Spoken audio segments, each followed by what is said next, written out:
আটোপাড়াবাসীর পক্ষ থেকে আয়েশা সিদ্দিকা মাদ্রাসার পক্ষ থেকে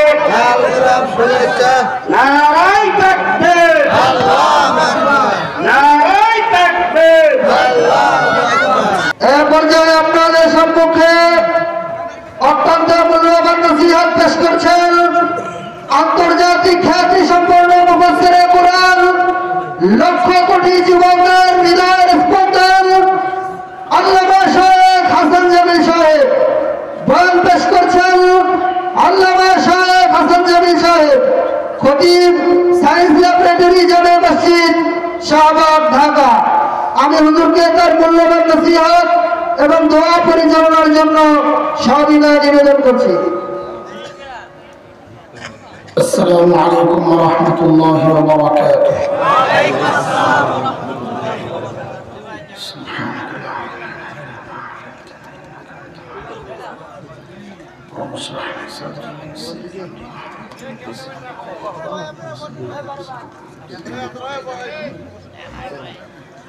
আলহামদুলিল্লাহ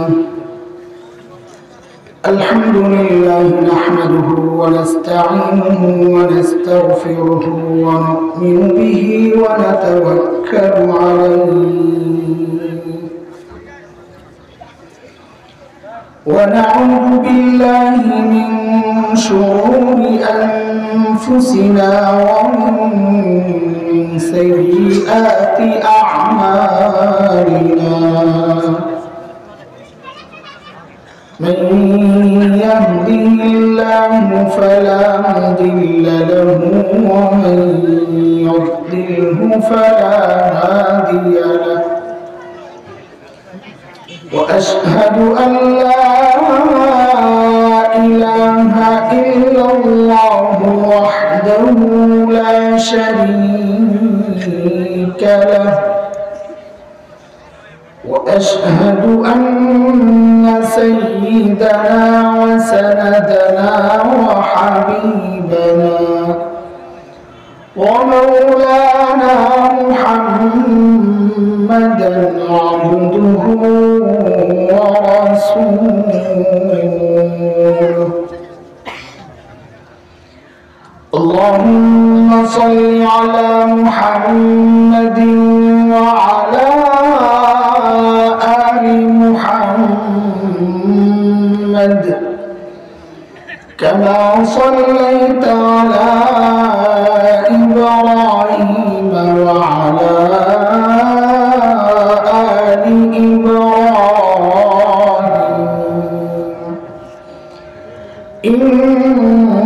إنك حميد مجيد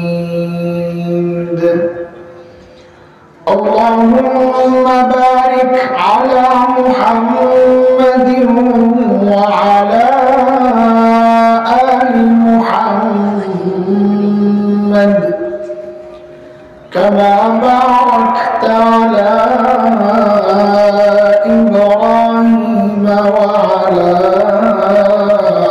آل إبراهيم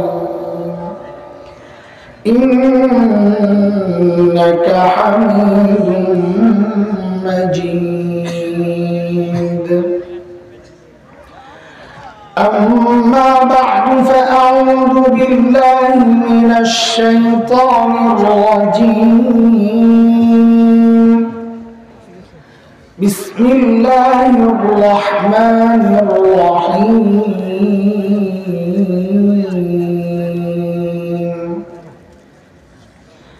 يا أيها الذين آمنوا اتقوا الله ولتنظر نفس ما قدمت لغد ولتنظر نفس ما قدمت لغد واتقوا الله الله أكبر إن الله خبير بما تعملون تعملون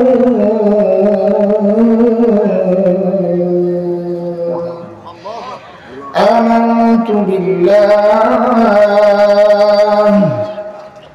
صدق الله العلي العظيم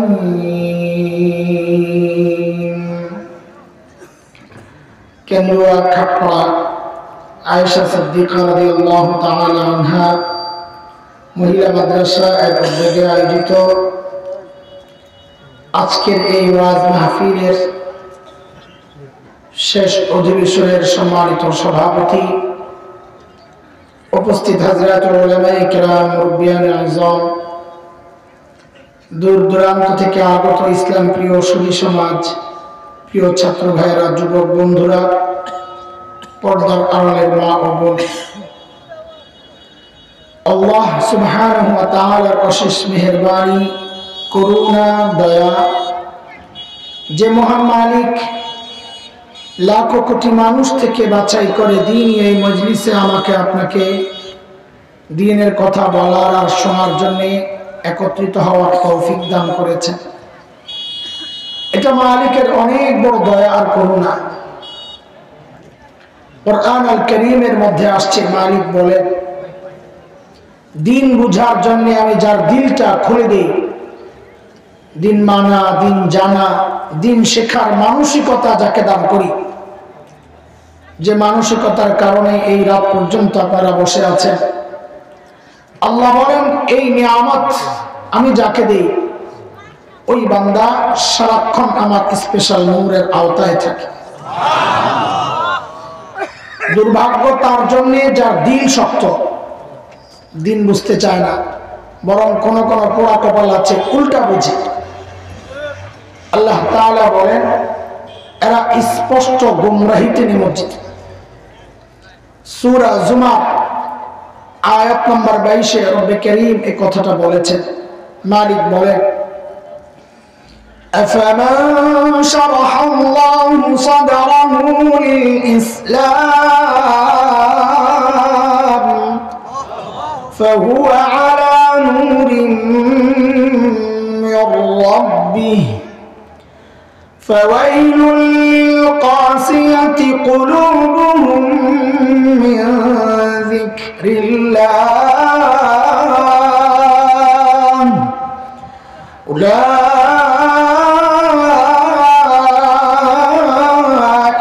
في ضلال مبين।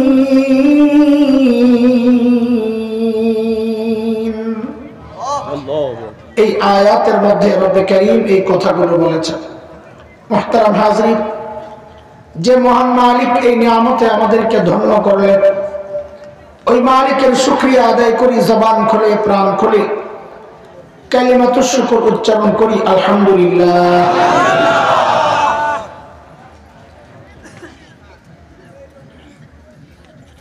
আমার আগে আমার যে ভাইটা একটা গজল গাইল, যে একদিন আমার নাম উচ্চারিত হবে, তো ওখানে একটা বক্তব্য তার ছিল প্রস্তুতি নেওয়ার কথা মরার কবরের। এই কথাটাই আল্লাহ যে আয়াতে বলেছেন আমি ওই আয়াতটা তিলাওয়াত করছি। ও গান গাইতে গাইতে আমি ওই আয়াত বের করছি। তো ওই আয়াতটাই আপনাদের সামনে তেলাওয়াত করেছি, সূরা হাশরের একটা ছোট্ট আয়াত, যে আয়াতে আল্লাহ সুবহানাহু ওয়া তাআলা আমাকে আপনাকে বড় মায়া করে ডাক দিয়ে বলছেন, ইয়া আইয়ুহাল্লাযীনা আমানু, ও ঈমানদারেরা। এই ডাকটা কিন্তু মালিকের বড় মায়ার ডাক। কুরআন আল কারীমের মধ্যে আল্লাহ ঈমানদারদেরকে দুই ভাবে ডেকেছেন। এক, ইয়া আইয়ুহান নাস, ও মানুষ। আরেক হচ্ছে ইয়া আইয়ুহাল্লাযীনা আমানু, ও ঈমানদারেরা। এই দুই ডাকের মধ্যে অনেক পার্থক্য। মাইক নাই, মাইক নাই, সাউন্ড নাই, কোথাও ছুটে গেছে, কই মাইকওয়ালা? ওই যে বাইরের সাউন্ড নাই, বলছে সাউন্ড নাই, তাড়াতাড়ি তাড়াতাড়ি, কই মাইক বন্ধ হয়ে গেছে, তাড়াতাড়ি।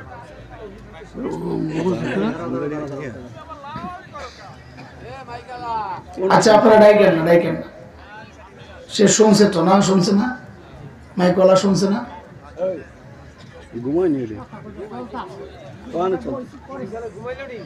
না এত কথা বলে হ্যাঁ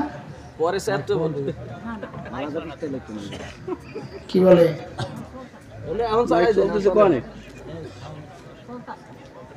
চলতেছে না না বাইরে মাইক বন্ধ হয়ে গেছে চলতেছে শুধু বক্স চলতেছে মাইক চলে না তোমার বক্স বন্ধ করে মাইক চালাও মিয়া বক্সে জান বাড়িয়ে যায় আমাদের বম বম করে আর আমার শ্বাস টাইনা নিয়ে যায় বক্স বন্ধ করে মাইক চালাও কইছে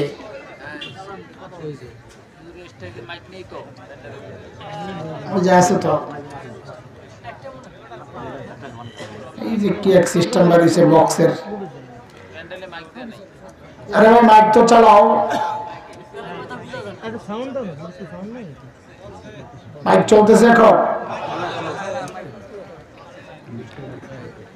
আল্লাহ সুবহানাহু ওয়া তাআলা এই যে এখন কোথা থেকে আসছে চলতেছে ঘুম থেকে উঠে চলতেছে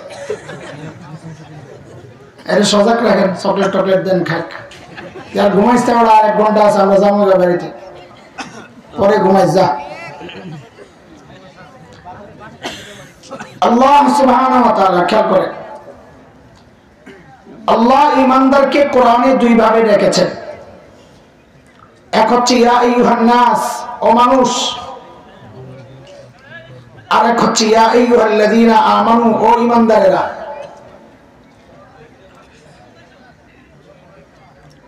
কাপে কেন কে লড়ে খালি কাপায় না আমার ডিস্টার্ব করে হযরত মুফতি শফি রাহমাতুল্লাহি আলাইহি বলেন এই দুই ডাকের মধ্যে অনেক পার্থক্য কি পার্থক্য যে আমরা আমাদের সন্তানদেরকে ডাকার ক্ষেত্রেও এই পার্থক্যগুলো করি আমরা আমাদের সন্তানদেরকে দুই ভাবে ডাকি কখনো নাম ধরে আব্দুল্লাহ কথার কথা তখন সন্তান অজানা এক আশঙ্কা তার মধ্যে কাজ করে আব্বুর ডাকের নমুনা ভালো না হয়তো রেগে আছে কিন্তু বাবা কখনো সন্তানকে বাবা আর সন্তানের যে সম্পর্ক ওই সম্পর্ক ধরে ডাকেন আব্বু তখন সন্তান বুঝে বাবা আমাকে মায়া করে ডাক দিয়েছে আল্লাহ সুবহানাহু ওয়া তাআলা যখন ডাকেন ও মানুষ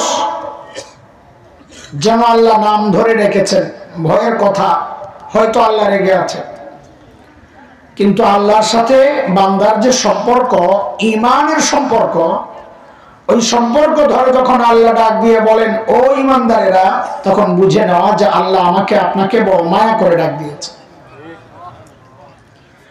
আমি যে আয়াত পড়েছি এই আয়াতে আল্লাহ বড় মায়া করে ডাক দিয়ে কি বলছেন মালিক বলে ইয়া আইয়ুহাল্লাযীনা আমানুত্তাকুল্লাহ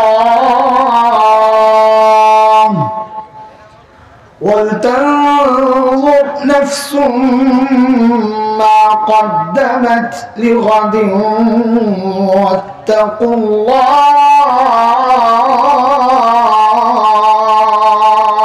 الله أكبر ও ঈমানদারেরা আল্লাহকে ভয় করো এক হুকুম আল্লাহ এই বিষয় নিয়ে আমি কথা বলছি না আমি দ্বিতীয় বিষয় বলবো যেটা ওই গজলে ছিল আল্লাহ বলেন ওয়াল তানজুর নাফসুম মা কদ্দামাত লিগাদ প্রত্যেকটা মানুষের উচিত তার আখিরাত নিয়ে চিন্তা করা আমার আখিরাতের পুঁজি কি কামাই কি সম্বল কি আমি আমার মালিকের সামনে কি পেশ করব এই চিন্তা প্রত্যেকের করা উচিত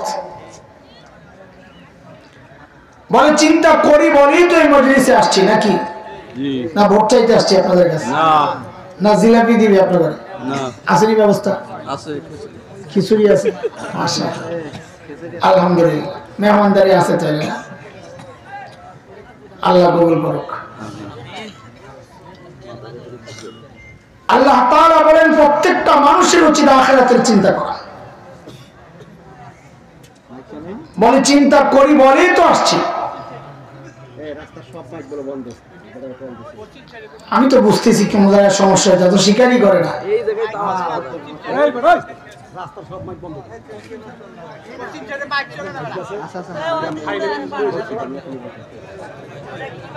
আচ্ছা আপনারা কথা বলেন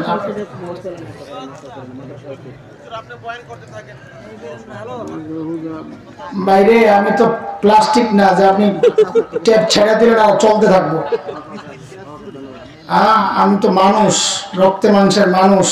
ওই ডিস্টার্ব হইলে আপনি টের পান না, আমার জান যায়। আপনি তো বুঝবেন না, চলতে থাকেন। কথা একটা বলে দিলেন, চলতে থাকেন, চলা লাগবে না।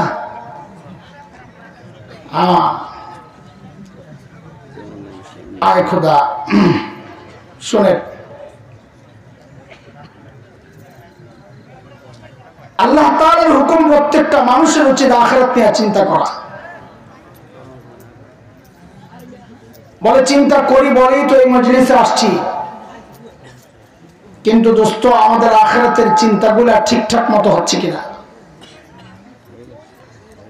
যেমন দরকার প্রস্তুতি গ্রহণ করা ঠিক তেমন হচ্ছে কিনা? যতটুকু দরকার ততটুকু হচ্ছে কিনা? না ঘাটতি আছে, কমতি আছে, ঘাপলা আছে, ত্রুটি আছে, বিচ্যুতি আছে, কেমনে বুঝবো?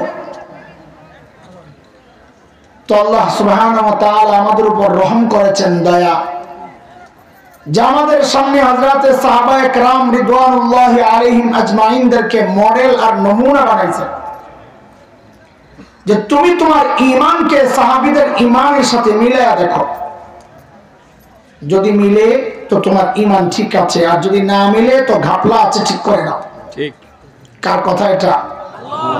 মালিক বলে فَإِنْ آمَنُوا بِمِثْلِ مَا آمَنْتُمْ بِهِ فَقَدِ اهْتَدَوْا وَإِنْ تَوَلَّوْا فَإِنَّمَا هُمْ فِي شِقَاقٍ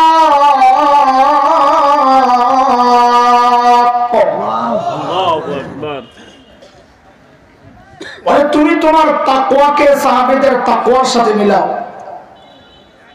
বলে কেন মিলাবো? তো আল্লাহ বলেন কারণ সাহাবীদের তাকওয়ার পরীক্ষা আমি নিয়েছি, ওই পরীক্ষায় তারা পাস। তোমারটা যদি মিলে তো তুমিও পাস। কথা কার? আল্লাহ বলছে। আসতে চাও, আল্লাহ বলছে উলাইকা আল্লাযীনা ইমতাহানা আল্লাহু কুলুবাহুম লিত্তাকওয়া লাহুম মাগফিরাতুন ওয়া আজরুন আযীম। আল্লাহু আকবার। কাজে আমাদের আমলকে কাদের সাথে মিলাইতে হবে? বলে সবাই বলেন সাহাবীদের সাথে। সাহাবীদের সাথে, হ্যাঁ, সাহাবীদের সাথে আমাদের আমল হুবহু মিলবে না, এটা মাথায় রাখেন। হুবহু মিললে আল্লাহ আমাকে আপনাকে এই যুগে না পাঠাইয়া সাহাবী যুগেই পাঠাইতেন। যদিও ছোটবেলায় আমরা একটা গজল গাইতাম, ছোটবেলায় তো গলা ভালো ছিল, সুন্দর গলা ছিল, গজল বেশি গাইতাম না, তিলাওয়াত করতাম। তো যেহেতু গলা সুন্দর ছিল, সবাই ঠেলে ঠেলে মাঝে মাঝে গজলের জন্য বলতো এটা গজল গা। তো ওই সময় গাইতাম আমরা। আমি গজল গায়ের টাইম পাস করার পক্ষে না, আমি গাবো না, শুধু 2 লাইন বক্তব্য শোনানোর জন্য বলছি। বয়ানে বসে গজল বয়ার টাইম পাস করার বিরুদ্ধে আমি বলি। তো ছোটবেলায় গাইতাম আমরা, জন্ম যদি হতো মুদের রাসূল পাকের কালে, আহা রাসূল পাকের দেশে। তো আমাদের উস্তাদরা আটকায় দেয়, আর কেমন গজল, জন্ম যদি হতো আমাদের রাসূল পাকের কালে। আরে কোন যুগে জন্ম হলে তোমার জন্য ভালো হতো এটা তুমি জানো না? আল্লাহ বলে। রাসূলের যুগে জন্ম হইলে যে তুমি সাহাবী হইতে আর আবু বকর হইতে, আর কি গ্যারান্টি তুমি তো আবু জেহেল হইতে পারতা? যেই যুগে আসা দরকার আল্লাহ তোমাকে ওই যুগেই পাঠাইছে। তবে একটা খুশির খবর আছে, শুনবেন? হ্যাঁ, এই এত রাত্রে আপনার চেহারার অবস্থায় তো মনে হয় না যে খুশির খবর শুনতে আপনার খুব একটা ইচ্ছুক। হ্যাঁ, ঘুম ঘুম লাগতেছে। একজন তো শুয়েই করছে মাশাআল্লাহ। ছোট মানুষ, তুমি ছোট মানুষ, এই এদিকে তাকা। হ্যাঁ হাসি তো কোনা ছোট মানুষ, যে গড়ি আর যে জ্যাকেট মাশাআল্লাহ। ঘুমা ঘুমা শুয়ে মাশাআল্লাহ। খিচুড়ি পাটি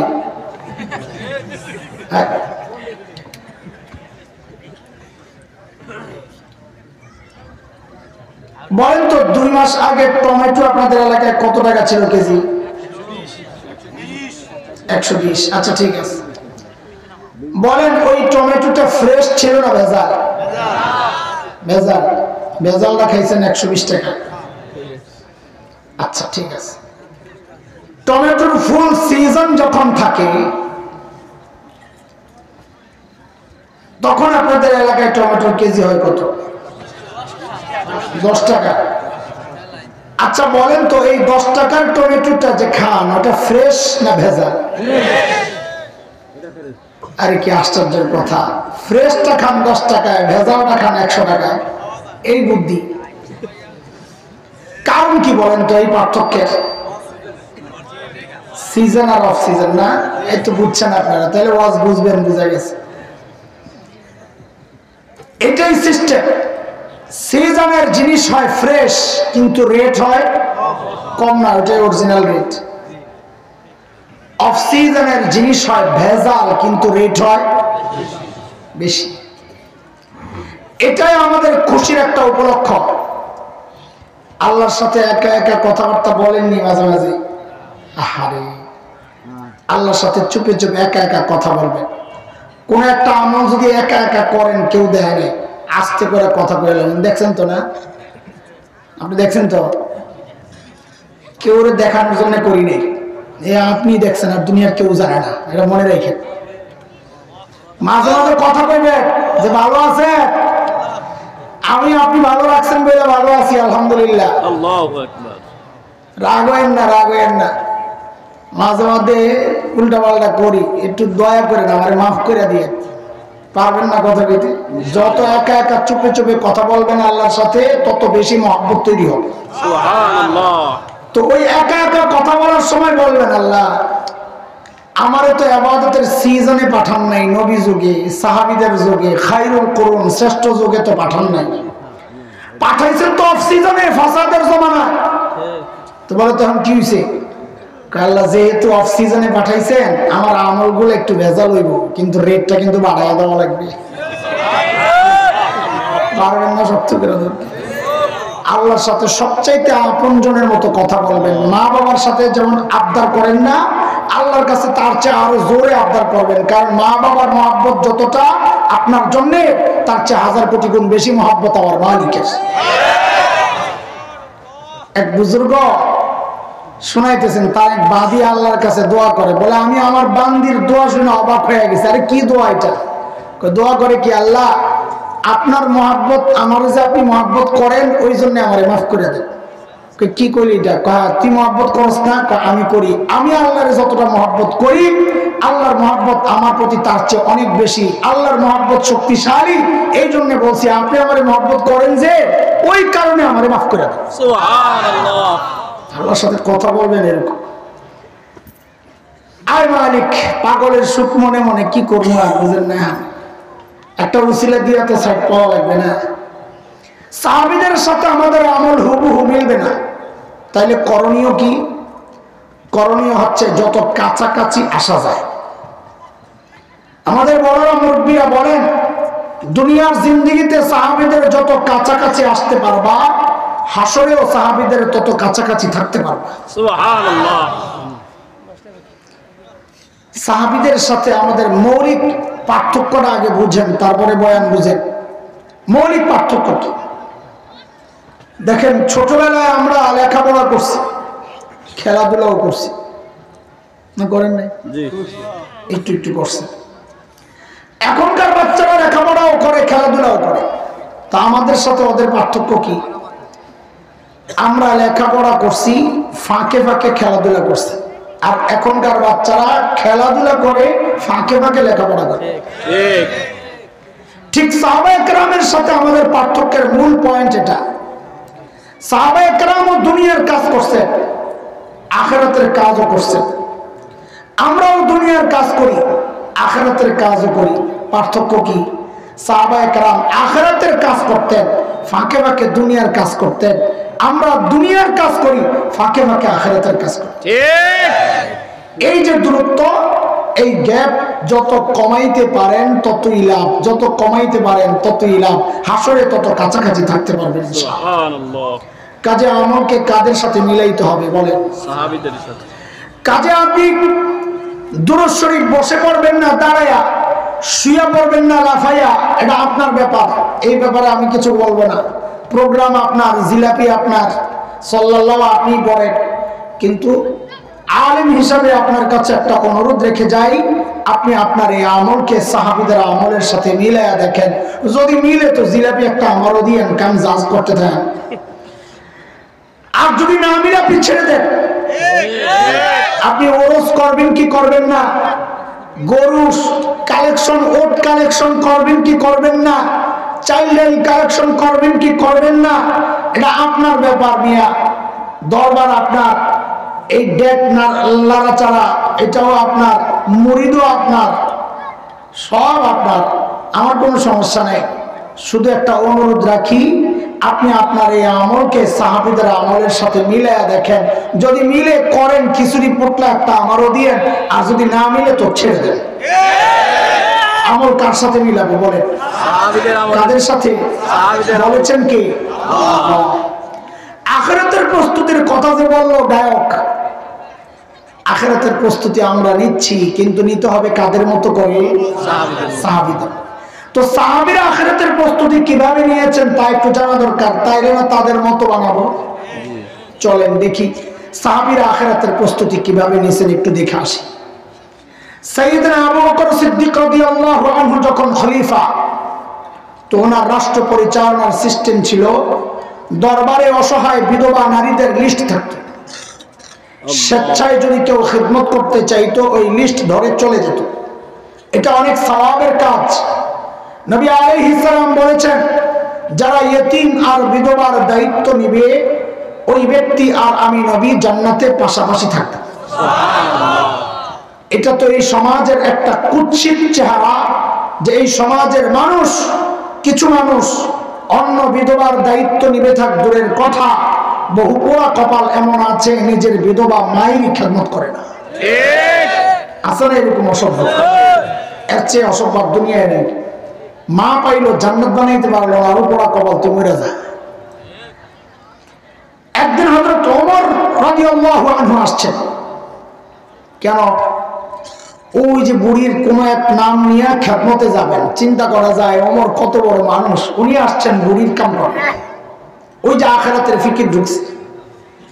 নাম তালাশ করে করে দেখেন সব নাম বোট, শুধু একটা নাম খালি। হযরত ওমর ওই এক নাম ধরে ঠিকানা নিয়া পরদিন সকালে ফজরের পর পর যায় বুড়ির বাড়িতে হাজির। কখন? কথা বলে না? আপনারা ঘুমাইছেন? ঘুমাইলে কিন্তু আমি যাবো না। বলেন কে কে ঘুমাইছেন দেখি, হাত তোলেন তো দেখি। মাশাআল্লাহ, আসেন না। এরা হাত ওড়ায় দেখাইছে আমরা ঘুমাই নাই। নাও ঘুমাইলে হাত ওড়ায় নাকি? এখানে ঘুমের পরীক্ষা হয় না, এখানে মনোযোগের পরীক্ষা হয়েছে মিয়া। ঠিক, আপনি ঘুমান নাই ঠিক, কিন্তু আপনি মনোযোগী না, বোঝা গেছে। হাত উঠেছেন কি জন্য? যারা ঘুমাইছে করে আমি দেখতেছি, এমনি ঘুমাইতেছে। শোনেন, খেয়াল করেন, মনোযোগ না দিলে মজা পাইবেন না। আপনাদেরকে উড়া দুরা কথা শোনাইতে পারুন না, ওই যোগ্যতাই আমার নাই, ওটা আলাদা যোগ্যতা লাগে। ওই যে বক্তা মনে করছেন, ওই বক্তা আমি না, আমি বক্তাই না, কিছু কথা শোনাই। মাদ্রাসায় পড়ানো আমাদের মূল কাজ। এই যে আপনাদের বয়ান করে গেলেন, কি সুন্দর কথা বলে, আমার চেয়ে সুন্দর বলে আমাদের সাইফুল্লাহ হাবিবি। আলহামদুলিল্লাহ আমাদের কাছে কিছু হলো পড়েছে। আমাদের মূল কাজ হলো পড়ানো। এমন আপনারা যদি ওরকম কিছু মনে করেন না, আজকে হতাইলে হুজুর কান্দাই আর হাসাইয়া, তো বাড়িটা আমার কাজ না, আপনি বাড়ি চলে যান, খিচুড়ি পোটলা পয় আর হয়ে যায়। বসতে হলে মনোযোগ লাগবে, শুনতে হলে মনোযোগ লাগবে ইনশাআল্লাহ। এখানে কেন বসছেন একটা পাক্কা নিয়ত করেন যে এই মজলিস ছাড়ার পর, এই মজলিসে আসার আগে আমার অবস্থা যেমন ছিল, ছাড়ার পর তার চেয়ে ভালো হবে ইনশাআল্লাহ। না হলে বেকার এখানে বসে থাকার কোনো দরকার নাই। আগামীকাল আজকের চেয়ে ভালো হবে তো ইনশাআল্লাহ। হ্যাঁ হ্যাঁ, ইনশাআল্লাহ। হ্যাঁ ইনশাআল্লাহ দুর্বল, বলেন চিল্লায় ইনশাআল্লাহ। একটা তাকবীর দেন তো, আল্লাহু আকবার। মাশাআল্লাহ মাশাআল্লাহ। বিয়ে করছেন যারা শুধু তারা দেন তো দেখি, আল্লাহু আকবার। আপনি জোর আছে, এই বিয়ে ছাড়া বলবেন তোরা দে তো দেখি একটা। বাপরে, অনেক জায়গায় আমরা জিতি, আজকে তোরা জিতছস, মাশাআল্লাহ। বোঝা গেল খিচুড়ি বাড়ি বেশি রে, আমি ওইটা বের করছি না। এখনকার জুয়ানরাও বয়ান শুনে আলহামদুলিল্লাহ, মাশাআল্লাহ, আল্লাহ শুকর, জাযাকুমুল্লাহু খায়রান। হযরত ওমর পরদিন সকালে বুড়ির বাড়িতে যায় হাজির, ফজরের নামাজের পর পর। কখন? ফজরের পর পর। কারণ সাহাবায়ে কেরাম দিনের কাজ শুরু করতেন ফজরের পর পর। কেন? নবী আলাইহিস সালাম যারা সকালে কাজ করেন তাদের জন্য আল্লাহর কাছে বরকতের দোয়া করছেন। আল্লাহু আকবার। বিখ্যাত আরিফ শেখ ইবনুল কাইয়িম রাহমাতুল্লাহি আলাইহি বিখ্যাত কিতাব জাদুল মাআদ আসছে, শেখ ইবনুল কাইয়িম বলেন যারা সকালে ঘুমাবে তাদের ঘর থেকে জিন্দেগিতে অভাব দূর হবে না। নাউযুবিল্লাহ। এবার ঘুমায়েন কম্বল গাও দিয়ে সকালবেলা, কাম বাদ দিয়ে, ঠিক আছে না ইনশাআল্লাহ। পরদিন সকাল সাইয়েদনা ওমর ইবনুল খাত্তাব বুড়ির দরজা নক করে বলে, মারে আপনার ঘরের কাজগুলো করার জন্য আমি ওমর ইবনুল খাত্তাব হাজির। বুড়ি ভেতর থেকে জবাব দেন, বাবা রে, প্রতিদিন যে আল্লাহর বান্দা আমার ঘরের কাজগুলো করেন তিনি ইতিমধ্যেই কাজ করে চলে গেছেন। ফজরে পড়ে যায় কাজ পায় নাই, তাহলে কাজ হয়েছে কখন? ফজরের আগে। একবার দল ভেঙে দেন, দল ভেঙে, এমনি বুঝাইতে পারবেন না, একটারে উঠায় দেন। বুঝেন না এই কথা? ঐক্য ভাঙ্গেন, নাহলে কথা বলবি, আপনি কতক্ষণ ধরে বুঝাইতেছেন, দেখছেন না পারছেন, আমি খেয়াল করতেছি। কাজী ঐক্য ভাঙ্গেন, ঐক্য না ভাঙলে, উঠে সরাই দেন। হ্যাঁ ঐক্য না ভাঙলে ঝামেলা মিটাইতে পারবেন না। আর একটা ওঠ, দুইটারে দুই পাশে দিয়ে দেন, একটা শোয়া একটা বসা, বসে বসে পিটি পিটি পিটি পিটি মোবাইল ছবি তুলে আলাপ করে, কি মজার কায়। বাড়িতে গেলে যায় ঘুমাইবো না। আমরা তোমার চিন্তা করলেন, তাইলে তো আমাকে আরো আগে আসা দরকার। ওই চিন্তায় সাইয়েদনা ওমর ইবনুল খাত্তাব পরদিন তাহাজ্জুদের ওয়াক্ত বুড়ির দরজা নক করে বলে, মারে আপনার ঘরের কাজগুলো করার জন্য আমি ওমর ইবনুল খাত্তাব হাজির। হযরত ওমরকে অবাক করে বুড়ি জবাব দিচ্ছেন, বাবারে, প্রতিদিন যে আল্লাহর বান্দা আমার ঘরের কাজগুলো করেন তিনি ইতিমধ্যেই কাজ করে চলে গেছেন। কখন? কখন? তাহাজ্জুদের আগে। চেনেন তো না তাহাজ্জুদের অর্থ? জি। কখন? আচ্ছা একটা কইতেছেন, বুঝলাম, আমার ওটা বলা মাকসাদ না। আমি একটা ডিজিটাল ব্যাখ্যা দিই, শুনে। এই যুগের পোলাপাইন ফেসবুক আর ইউটিউব বন্ধ করে যখন ঘুমাইতে যায়, ওটা হলো তাহাজ্জুদের ওয়াক্ত। আল্লাহু আকবার। আহা, এতে করে সবচেয়ে বিপদে আছে রাতে যারা চুরি করতে, ওই বেটা যেই ঘরে চুরি করতে যায় দরজা জানালা চিপা দেওয়া যখন দেয়, লোকগুলো ঘুমাইছে নি, দেয় কোনো না কোনো আল্লাহর বান্দা আসমানের দিকে মোনাজাত দিয়ে শুয়ে দিচ্ছে। ঠিক নি কথা? আমার হাসস বেহাই একদম গজব তো নিয়ে আসে। ঠিক। এইবার হযরত ওমরের টনক নড়ছে, কিরে এত রাতে কে কাজ করতে আসে? আমার কাজের দরকার নাই, আগে বুজুর্গ বাইর করা লাগবে, কে এই আল্লাহর বান্দা। ওই চিন্তায় সাইয়েদনা ওমর ইবনুল খাত্তাব পরদিন ইশার নামাজের পর বুড়ির বাড়ির সামনের এক ঝোপের আড়ালে চুপচাপ বসে আছেন। দেখবেন এত রাতে কে কাজ করার জন্য আসে। হযরত ওমর লক্ষ্য করলেন, গভীর রাত, এক আল্লাহর বান্দা খালি পায়ে পা টিপে টিপে চোরের মতো বুড়ির বাড়ির দিকে আগাচ্ছে। হযরত ওমর রেডি, আসেন দেখি কে আপনি। যেই না কাছে আসছেন ওমর দাঁড়ায় গেছেন, আয় কে আপনি? বাপরে, ওমরের যে আওয়াজ, রাত গভীর, মানুষটাও একা, এমন অবস্থা আমার হইলে আমি কাপড় চোপড় নষ্ট করে ফেলতাম। কিন্তু হযরত ওমরের আওয়াজে ওই ব্যক্তি ভয় পাবেন থাক দূরের কথা, উল্টা হযরত ওমর যাকে দেখলেন নিজেই চমকায় গেছেন। দেখেন ইনি আর কেউ না, খলিফাতুল মুসলিমিন আবু বকর সিদ্দিক রাদিয়াল্লাহু আনহু। আল্লাহু আকবার। আল্লাহু আকবার। ওমর তো অবাক হয়ে গেছেন, আবু বকর আপনি? পায়ের দিকে তাকায় দেখে জুতা নাই আবু বকরের পায়ে। ওমর আবু বকরকে বড় মহব্বত করতেন। এমনি দুজনে খুব লাগা মানে আবার চেয়ারম্যানের ইলেকশনে লাগা না, কাছে কে বেশি আমল করতে পারে ওই প্রতিযোগিতা সবসময় লাগতো। কিন্তু ওমর মহব্বত করতেন আবু বকরকে। ধরছেন দোস্ত জুতা নাই কেন আপনার?